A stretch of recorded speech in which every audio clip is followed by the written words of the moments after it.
Fakultas Usuluddin dan Humaniora, kelas A1.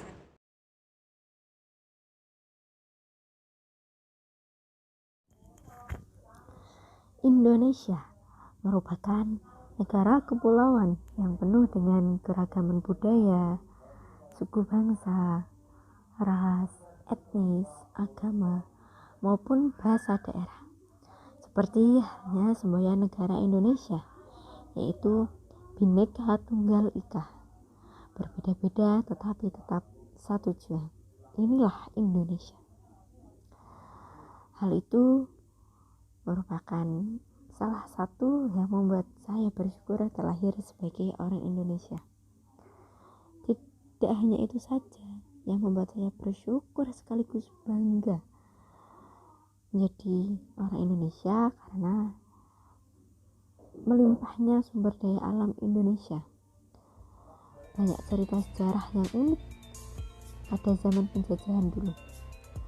Banyak cagar budaya dan cagar alam di Indonesia. Apalagi wisatanya. Wow, sungguh keren dan menakjubkan. Inilah negara kita, Indonesia.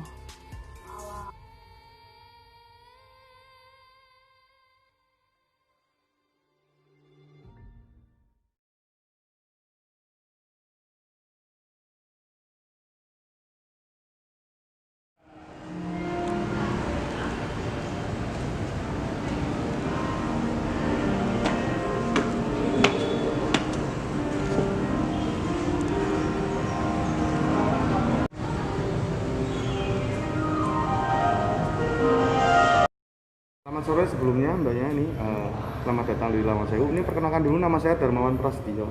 Jadi nanti saya yang nganter jalan-jalan explore ke Lawang Sewu biar tahu apa itu Lawang Sewu, apa yang ada di dalamnya itu nanti pengunjung bisa tahu semua. Bisa diceritakan sejarahnya Lawang Sewu? Nah, untuk lebih tepatnya kita nanti untuk sejarah Lawang Sewu kita menuju ke tempat yang lebih enak sambil melihat seluruh bangunan maketnya di bawah.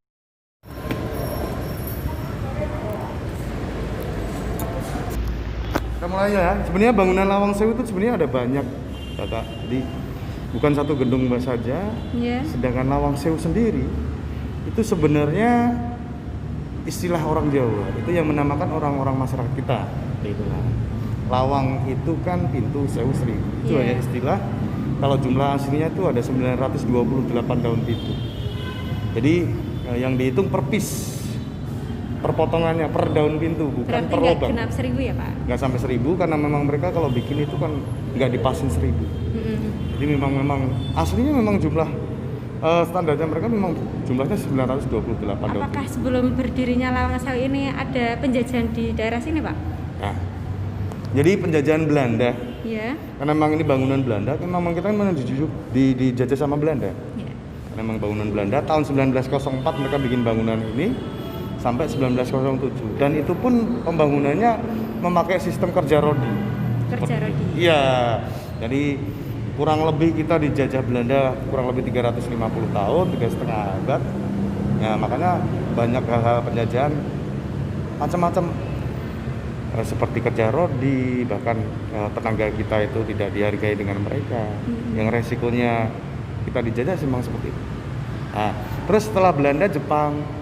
Namanya Jepang ini sebagai kantor kereta api Jepang juga, ya kan ada Romusa juga, ya kan. Terus terjadi perang pertempuran 5 hari di Semarang, seperti itu kan. Perebutan, kenapa kok terjadi perang pertempuran 5 hari di Semarang? Karena memang kejadiannya itu Dokter Karyadi yang sekarang jadi Rumah Sakit Karyadi. Iya. Itu kan tokoh yang paling besar di Semarang berpengaruh. Beliau itu mau ngecek air bersih atau revolver di daerah Siranda, tapi sudah tertembak dengan tentaranya Jepang. Itu yang jadi permasalahan utama. Pada akhirnya ya di sini banyak korban pertempuran 5 hari, orang-orang kita banyak yang meninggal, bahkan sampai dibuatkan monumen Tugu Muda itu ya. Jadi untuk memperingati pertempuran 5 hari di Semarang itu umumnya di Semarang, tapi kalau di orang kereta api ada juga sih. Jadi monumen untuk pegawai-pegawai kereta api. Kalau zaman dulu belum ada TNI, polisi, jadi adanya seperti Angkatan Pemuda Kereta Api, ada PETA, Pembudayaan Tanah Air dan lain sebagainya.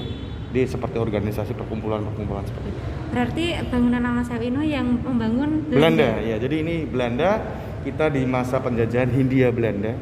Makanya pun Lawang Sewu pun samanya juga seperti itu. Nama aslinya itu kalau disingkat NIS. NIS. Kepanjangannya itu Nederland Indische Spoorwegmaatschappij. Ya kan? Yeah. Kalau di Indonesia kan perusahaan jalur kereta api Hindia Belanda, tapi itu swasta. Jadi perusahaan swasta kereta api di Indonesia itu ada banyak, salah satunya yang pertama kali ya ini. Kenapa kok dipilih Semarang satu? Ya kan? Karena memang Semarang itu tempatnya strategis, dari letak geografis orang Belanda udah memilih. Pertama kali Belanda jajah itu di Jawa.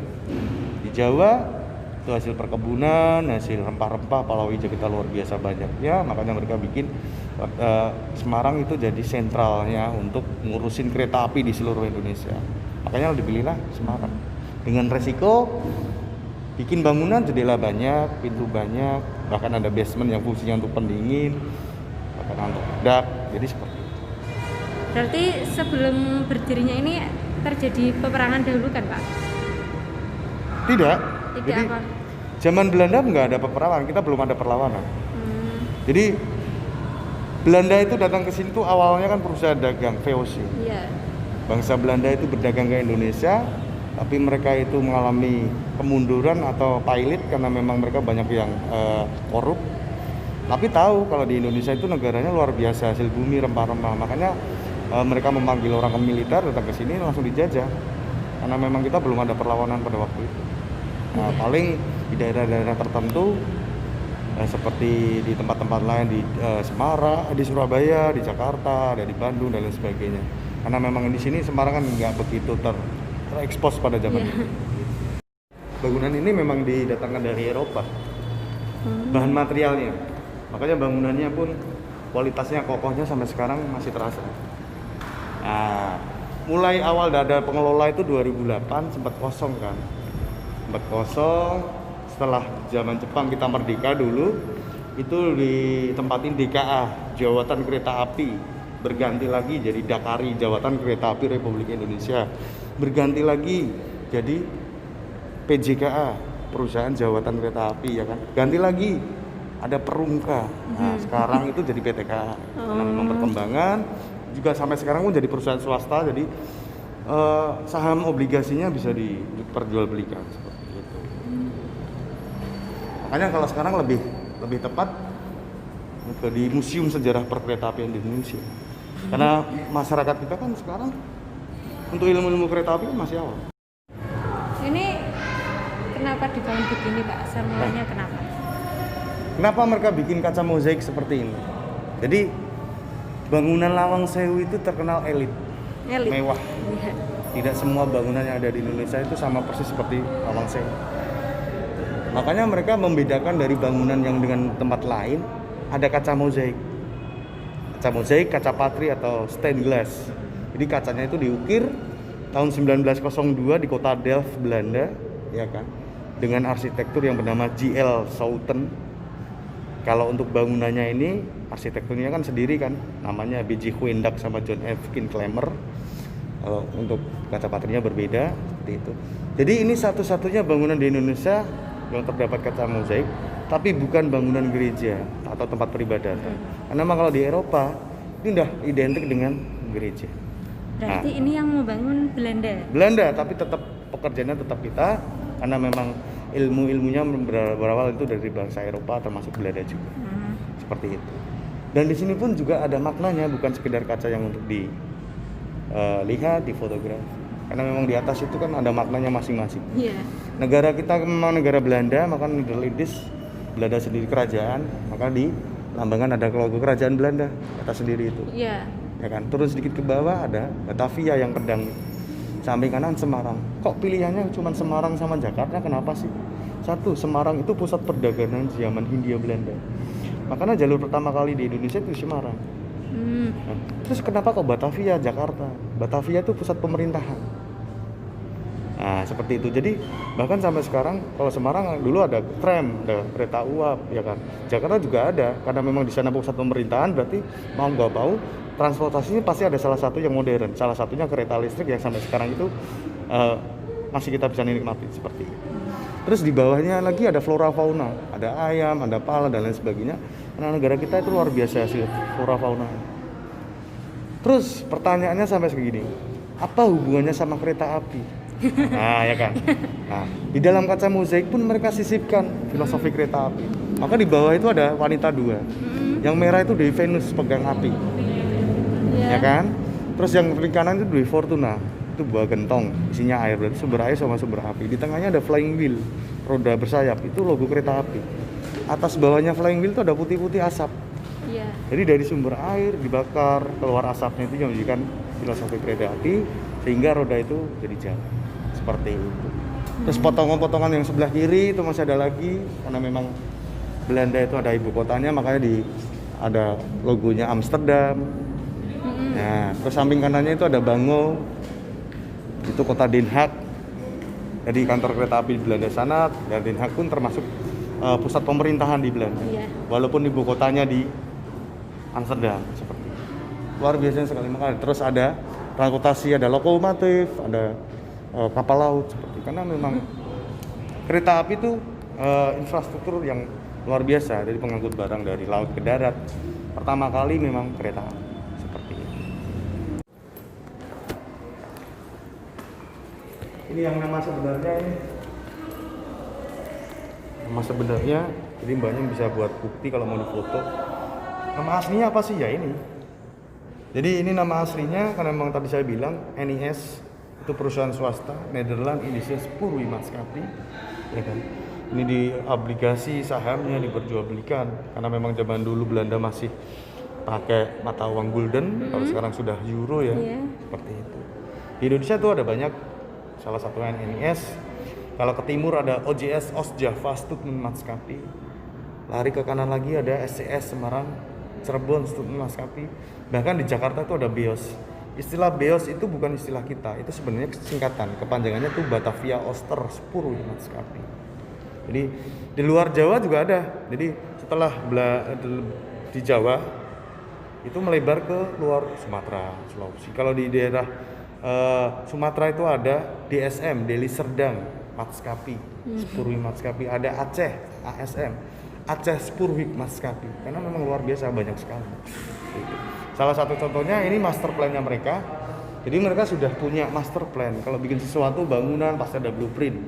Untuk jalan raya, jalan kereta api ada master plan-nya seperti dari Jawa, Madura, Sumatera, Sulawesi, seperti itu. Luar biasa. Terus di sini ada jalur pertama kalinya nih, Mbak, Mas. Jadi jalur pertama kali di Indonesia di Semarang ya, tahun 1867. Kereta uap datang ke Indonesia 1860, sejarah di Indonesia. Itu menghubungkan antara Tanggung Harjo sampai ke Semarang Gudang, yang sekarang itu sudah terendam sama air laut. Itu sebenarnya jalur kereta api pertama kali di daerah Kemijen, di dekat pelabuhan Tanjung Mas di Jakarta. Itu stasiun Gudang Tambak Sari di Kemijen, seperti itu. Di sana ada desa kecil yang dekat sama laut. Ini jalur pertama kalinya awal mulanya di situ sampai ke Tanggung Harjo, Grobogan, Purwodadi. Itu sejauh 20 km seperti itu. Nah, kenapa alasannya mereka bikin jalur kereta api satu? Untuk ngangkut hasil-hasil rempah-rempah bumi kita.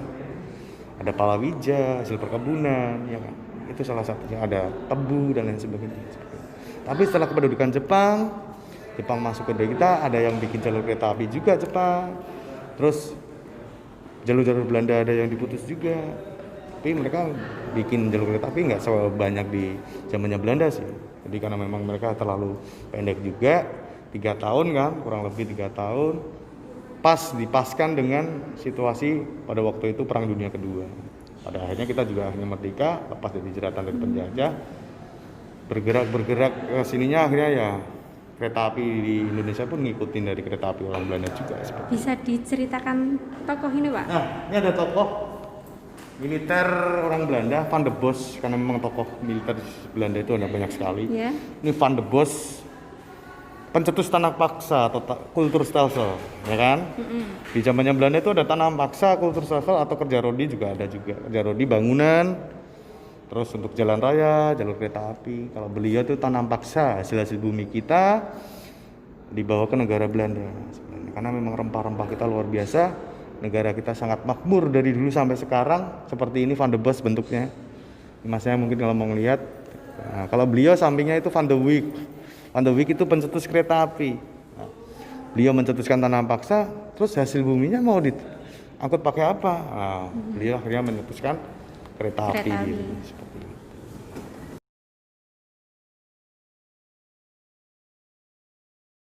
Apa pesan Bapak untuk generasi milenial saat ini? Untuk generasi milenial sekarang itu pesan saya lebih menghargai kebudayaan kita. Satu, menghargai sejarah nenek-nenek moyang kita, atau juga menghargai benda-benda zaman dulu. Nah, lebih memperhatikan proses. Iya. Jadi di saat kita memperhatikan proses, mudah-mudahan kita cara menghargai, merawat itu lebih bagus, tanpa memikirkan sesuatu yang lebih ke instan. Karena sesuatu yang instan itu pasti jaraknya pendek. Sesuatu yang baik dengan adanya perawatan sabar itu insya Allah tidak membohongi hasil.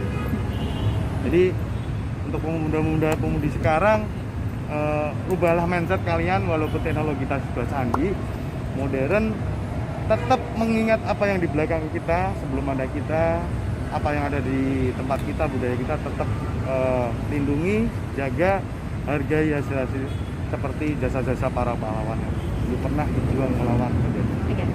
Terima kasih Pak atas wawancaranya. Kurang lebihnya mohon maaf dari saya. Wassalamualaikum warahmatullahi wabarakatuh. Waalaikumsalam.